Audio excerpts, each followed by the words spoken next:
Video by Ben Ross using CapCut. Give to our ministry, please, any amount. Hey everyone, let's talk about something real. Something that trips up a lot of us whether we want to admit it or not. Money. We all need it, we all want it, but when does the pursuit of it start to pull us away from what truly matters? Our faith. You know, it's a subtle thing. It doesn't usually happen overnight. It's not like you wake up one morning and decide, okay, today's the day I trade Jesus for a bigger bank account. No, it's a slow fade.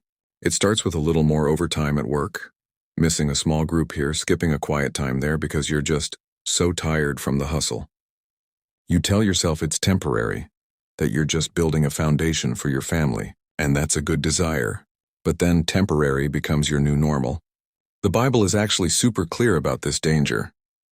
In 1 Timothy chapter 6, the Apostle Paul gives this heavy warning. He says, "For the love of money is a root of all kinds of evil. Some people, eager for money, have wandered from the faith and pierced themselves with many griefs." Did you catch that? He doesn't say money is evil. Not at all, it's a tool.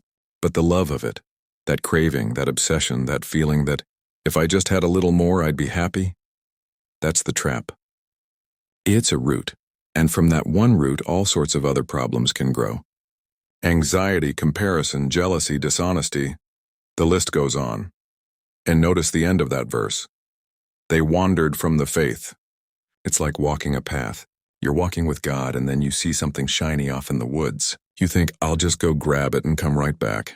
But the deeper you go into the woods chasing that shine, the fainter the path becomes. Until one day you look around and you can't see it at all. You're lost and you've pierced yourself with many griefs. The very thing you thought would bring you security and happiness ends up causing you pain. So how do we avoid this? How do we live in a world that screams, get more, without losing our souls?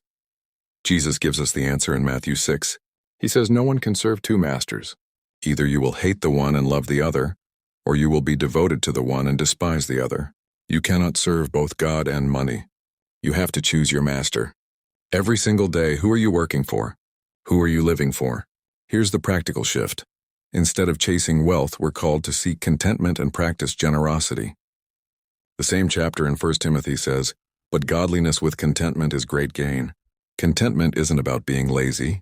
It's about finding your ultimate satisfaction in God, not in your circumstances or your bank statement. It's trusting that He is your provider. And from that place of trust, you can become generous. When you know your security isn't in what you have, you're free to give it away.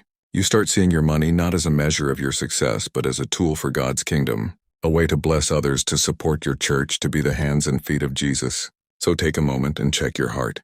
Where is your treasure?